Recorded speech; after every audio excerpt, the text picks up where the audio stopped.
Hola a todos, ¿qué tal? ¿Cómo estáis? Hoy estoy aquí con un vídeo en el que os voy a mostrar las diferencias que hay entre las cartas de Magic imprimidas en Estados Unidos y las imprimidas en Bélgica. ¿Y por qué es importante esto? ¿Y por qué es importante hablar de este tema? Pues porque las cartas imprimidas en Estados Unidos son distintas de las cartas imprimidas en Bélgica. Lógicamente no en términos de mecánicas, pero sí en términos de que el cartón es distinto, de que los niveles de tinta no son los mismos, así que por ese motivo hago este vídeo, para que sepáis identificar las diferencias que hay entre las cartas imprimidas en Bélgica y en Estados Unidos. La diferencia número uno está directamente en los sobres. Aquí muestro, por ejemplo, un par de sobres de Ravnica Allegiance. Ya podéis ver a simple vista que los sobres son muy diferentes. El sobre de la izquierda, pues bueno, tiene un acabado un poco más plano, los colores son un poco menos vivos. Si comparamos, por ejemplo, lo que es la marca que hace la máquina cuando hace el sellado del sobre, veis que no tiene absolutamente nada que ver en ambos sobres. Este tiene un acabado un poco más vivo, más metalizado, incluso me atrevería a decir. Y también veis que el tamaño incluso de los sobres es un poco diferente. Este sobre es un poquito más pequeño, más estrecho que este. Esto tiene que ver con la cantidad de aire que meten en el interior del sobre. Este sobre pues metieron una cantidad de aire muy inferior al que metieron en este. En este las cartas se quedan un poquito más sueltas. Y si miramos por detrás, por ejemplo, los códigos son distintos. Y simplemente si miramos aquí debajo de la solapa, vemos, fijaos, aquí pone claramente hecho en Bélgica y en este claramente pone hecho en Estados Unidos. Es un sobre americano y este es un sobre belga. Si miramos otras ediciones, pues nos encontramos lo mismo. Aquí un par de sobres del Corse 2020. Este sería americano. Podéis ver que también es un poco menos evidente. El acabado no es tan brillante, tan metalizado. El sellado de la máquina podéis ver que no tiene nada que ver con un sobre belga. Por detrás lo mismo. Este es un sobre hecho en Bélgica y este es un sobre hecho en Estados Unidos. En el Trono del Eldraine parece que en Estados Unidos ya por fin empezaron a fabricar los sobres con este acabado más metalizado. Aquí la diferencia del acabado no es tan evidente. Sin embargo, el sellado pues podéis ver que también es diferente y simplemente por la solapa. Este es Estados Unidos, este es Bélgica. En cuanto a las cartas sueltas, pues bueno, aquí puede ser un poco más complicado de distinguir, pero voy a intentar daros un par de pautas. Por ejemplo, aquí tenemos un playset, 4 cartas del Spirit of the Spires.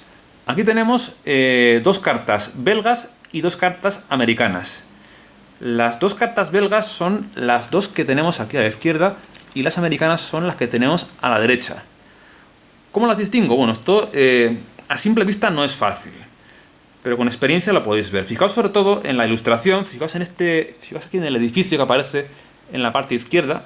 Si comparamos, por ejemplo, estas dos, fijaos que los colores de la carta de la izquierda son un pelín más vivos que los de la carta de la derecha. Si miráis, por ejemplo, el texto, la palabra flying, fijaos que la de la izquierda está un pelín más gruesa. La diferencia no es muy importante, pero la diferencia más importante es justamente el cartón. Y esto se distingue muy bien si frotamos las cartas. Fijaos, escuchad un segundo el sonido y comparad con esto.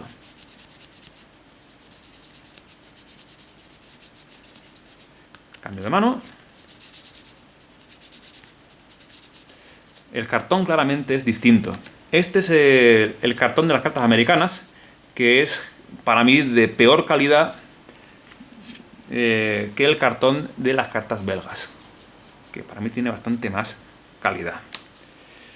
En el caso de las cartas raras, tenemos un método más para distinguirlas, que es el sello que aparece en la parte de abajo. Si comparamos los sellos de estas dos cartas, fijaos que claramente el sello de la carta de abajo es más grande que el sello de la carta que está en la parte de arriba. Las cartas belgas tienen el sello de la carta rara un poquito más grande que en las cartas americanas. Aquí si comparamos el color, pues bueno, es un poquito más complicado, pero si os fijáis bien, si tenéis experiencia, podréis ver que la carta de la izquierda tiene los colores un pelín más vivos que los de la carta de la derecha. Probablemente las instalaciones de Bélgica utilicen un poco más de tinta que las americanas, aunque en el caso de las raras, lo más sencillo es simplemente fijarse en el sello, ¿vale? En el caso de las cartas foil, las diferencias pueden ser incluso un poco más notables. Aquí os pongo un ejemplo muy evidente, que es con un par de copias del Blood Operative. Ya con esto lo podéis ver bastante evidente en el símbolo del gremio de Ymir. Aparte del texto de la carta, fijaos cómo en esta carta el símbolo del gremio de Ymir es holográfico, brilla. Sin embargo, en esta ocurre es distinto. El símbolo no es que brille, sino que en función de cómo se mire la carta, pues el símbolo se ve o no se ve. Esa sería la diferencia que hay entre las cartas foil americanas y las cartas foil belgas. Cuando no tenemos un símbolo como en este caso, pues es un poco más complicado. Hay que recurrir un poco al color o simplemente al sello. Aquí podéis ver de nuevo que el sello de la carta de arriba es un pelín más grande que la carta de abajo, y esto es indicativo de las cartas belgas. Las cartas belgas tienen el sello un poquito más grande. Y una última curiosidad en el caso de las míticas foil es esta, fijaos.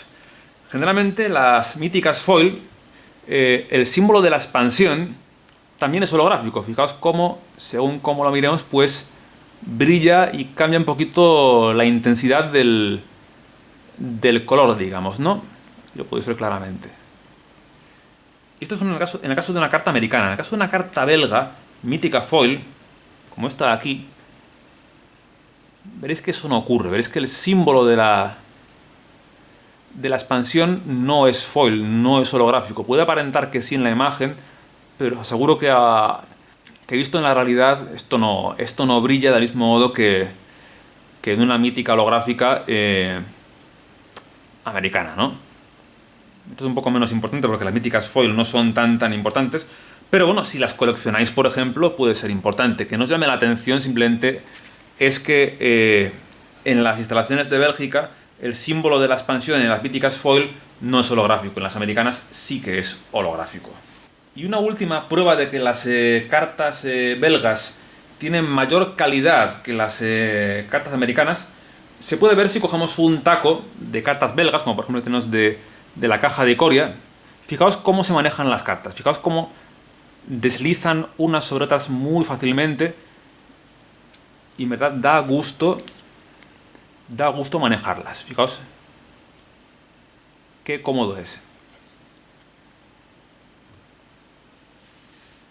Es súper cómodo. Otro ejemplo, con una pila de cartas azules, pues es que te hace sentir un mago, te hace sentir un cartomante experto del gusto que da manejarlas. Si comparamos esto con un taco de cartas americanas, la diferencia va a ser evidente en el segundo uno. Aquí tengo un taco de cartas americanas y si intentamos hacer lo mismo, fijaos cómo se pegan unas a otras. Es claramente más incómodo, ¿no? Eso por el cartón. Por el cartón, como dije antes, el cartón de las cartas americanas tiene menos calidad. Si intento hacer esto, es horrible. Es muy complicado hacerlo porque la calidad del cartón es muy inferior. Creo que con esto ha quedado claro que las cartas belgas tienen una calidad notablemente mayor que las cartas americanas. Por ese motivo yo siempre que puedo trato de adquirir cartas Magic, si es posible. Trato de adquirir cartas Magic fabricadas en Bélgica y no en Estados Unidos, porque su calidad es notablemente superior. Son cartas más bonitas, usan más tinta, así que tienen una mayor presencia y son muy cómodas de manejar en todos los sentidos. Así que nada, por mi parte nada más. Como siempre, muchas gracias por haber visto el vídeo y nos vemos en futuros vídeos de Magic the Gathering en el canal. Así que nada, gente, un saludo y hasta la próxima. Adiós.